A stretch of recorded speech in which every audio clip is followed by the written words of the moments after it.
धाकड़ खबर, बेखौफजुबां, बेबाक अंदाज।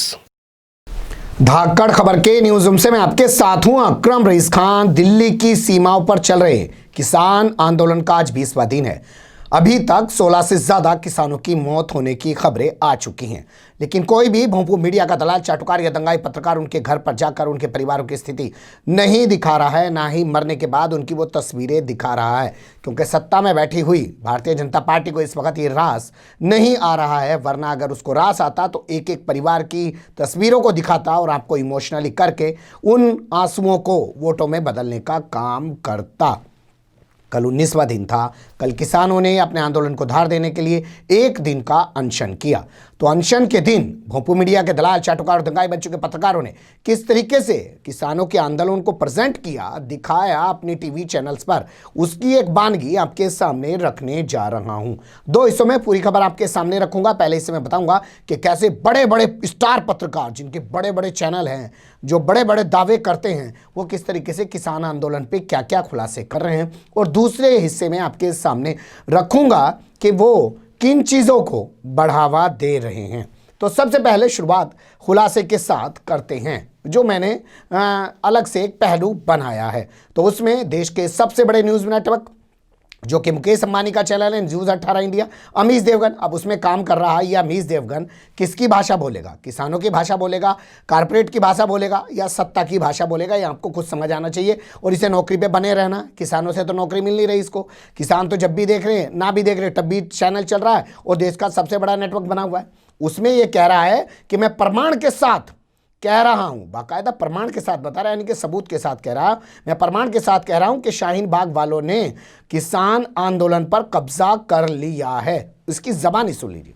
लेकिन बड़ा मुद्दा यह है, क्या भोले भाले किसानों के इस आंदोलन को कुछ शातिर लोगों ने हाईजैक कर लिया है? और मैं प्रमाण के साथ यह बात कह रहा हूं, क्योंकि जरा पैटर्न को समझिए।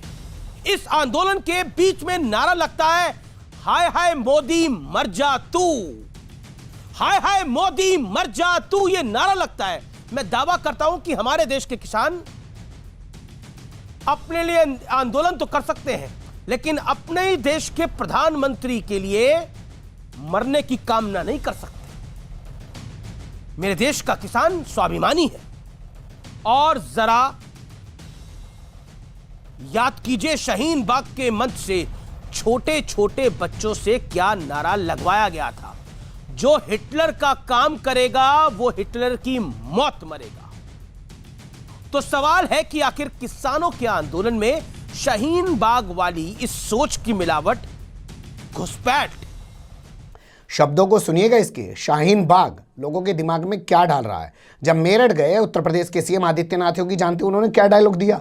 कहा, अरे किसानों, हमने तुम्हारे लिए रास्ता खोल दिया है, श्रीनगर में जाके तुम कोठी बना सकते हो। वो पता क्या बता रहे थे? कि मुल्लाओं के गढ़ में, यानी कि कश्मीर में जाके अब तुम वहाँ की लड़कियों से शादी भी कर सकते हो और वहाँ जाकर घर भी बना सकते हो। ये हमने, यानी कि हिंदुओं की सरकार ने किया है, आदित्यनाथ योगी की सरकार ने किया, मोदी की सरकार ने किया। हर मामले को हिंदू मुस्लिम का रंग देके ये लोगों को मूर्ख बनाने की कोशिश करते रहते हैं। अब दूसरे चैनल की तरफ चलते हैं साहब। देशभक्त चैनल है। रात को काला कोट पहन के आइए और देश को बाबाओं की तरह समझाइए। बच्चों, आज हम आपको बताएंगे ऐसा होता है, वैसा होता है, और उसको परियों के लोक में ले जाइए, कहानियां सुनाइए, सब कुछ अच्छा अच्छा हो रहा है, टेंशन लेने की जरूरत नहीं है। उन वाले बाबा, यानी कि सुधीर चौधरी की मैं बात कर रहा हूँ। उनकी जबानी सुनिए, वो कैसे कह रहे हैं कि सोमवार का जो व्रत रखा जाता है उसके क्या फायदे हैं, क्या नुकसान हैं, और आजकल जो किसानों ने व्रत रखा है 2020 में, उसकी प्रासंगिकता क्या है। सुन लीजिए उनकी जबानी। हमारे देश में भगवान शिव को प्रसन्न करने के लिए सोमवार का उपवास रखने की परंपरा है, और आप में से बहुत सारे लोगों ने आज भी सोमवार का उपवास जरूर रखा होगा। लेकिन हमारे देश में उपवासों का प्रयोग कई बार राजनीतिक दबाव बनाने के लिए भी किया जाता है, राजनीति के लिए भी किया जाता है। और आज किसानों और कई नेताओं ने सोमवार का ऐसा ही उपवास रखकर केंद्र सरकार पर अपना राजनीतिक दबाव और बढ़ा दिया है। आज हम आपको वर्ष 2020 में, यानी आज के युग में, राजनीतिक उपवासों की प्रासंगिकता के बारे में बताएंगे कि ये उपवास आज के जमाने में कितने सही या गलत हैं। सुन लिया आपने? शिव जी को ले आए कि सोमवार को शिव जी का व्रत रखा जाता है। किसान जो है व्रत रख के सरकार पे दबाव बना रहे हैं, सरकार को ब्लैकमेल कर रहे हैं। उनके व्रत को इन्हें शिव जी का व्रत भी मानने से इनकार कर दिया है। कम से कम वो ही मान लेता तो भी अच्छा रहता। अब आपको लेके चलते हैं आगे रजत शर्मा की तरफ। ये भी रात के 9 बजे आते हैं, कह रहे हैं मैं सबूत दिखा रहा हूं आपको, मेरे पास सबूत हैं कि माओवादियों ने कैसे पूरे आंदोलन को हाईजैक कर लिया है। सुन लीजिए। मैं आपको इस बात के सबूत दिखाऊंगा कि वामपंथी दल, लेफ्टिस्ट पार्टीज किसानों के आंदोलन को कैसे मोदी से टकराव में बदलने में जी जान से लग गई हैं।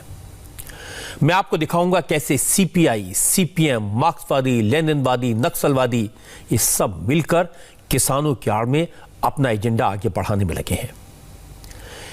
इसका एक एग्जाम्पल वो वीडियो है जिसमें एक महिला प्रधानमंत्री मोदी के खिलाफ बड़े खराब नारे लगवा रही है। नारों में मोदी मर जा तू, हाय हाय मोदी मर जा तू, ये कहलवा रही हैं। बड़ा दुख हुआ देखकर। सुन लिया आपने, हर एक में आगे बढ़ने की होड़ मची हुई है। कौन बड़ा भोंपू है ये साबित करने की होड़ मची हुई है। खबर दिखाने के बाद फोन करते होंगे, सर मैंने ठीक किया ना जी, मैंने देखिए उसने नहीं किया, ये मैंने उससे अच्छा किया है। वो जो आता है ना कूद कूद के हाथ फेंक फेंक के बात करता है न्यूज़ 18 इंडिया पे, वो तो कुछ भी नहीं करता जी। वो जो काला कोट पहन के आता है वो कुछ भी नहीं करता। मैंने देखे कितने प्यार से दूसरे अंदाज में क्या किया, मतलब एक दूसरे को नीचा दिखाते हुए ये अपनी चमचागिरी जरूर करते होंगे अपने शौक करने के बाद, ये आप मान सकते हैं। अब दूसरे हिस्से में चलते हैं खबर के और कुछ चीज़ों से आपको रूबरू कराते हैं। तो जी न्यूज़ के ताल ठोके का पहला सीन आपके सामने रखता हूं। वो कह रहा है कि शाहीन बाग और फिर सीएए में जिस तरीके से किया जा रहा था वैसा ही अब किसान आंदोलन में किया जा रहा है और मोदी मुर्दाबाद के नारे लगवा रहा है लेफ्ट। आरोप की होती हो और हम ये कहें कि किसानों का नाम और सियासत का काम, लेकिन क्या इस आंदोलन में किसी के मृत्यु गीत भी अब सुनने को मिलेंगे? बात लेफ्ट के उस प्रदर्शन की हो रही है जिसकी सबसे ज्यादा चर्चा है। पहले खालिस्तान के झंडे कहीं आए, फिर शाहीन बाग के नाम से घुसने की कोशिश की, नक्सलियों के समर्थकों के यहाँ पर कई नारे पोस्टर सामने आए। आज सियासी पार्टियों ने भी मौका लपकने की कोशिश की, लेकिन आम किसान ने किसी को अपने कंधे पर रख के बंदूक चलाने का मौका नहीं दिया। लेकिन क्या ये किसान हो सकते हैं जो कि किसान के नाम पर किसान आंदोलन में ऐसी आवाजें आ रही थी?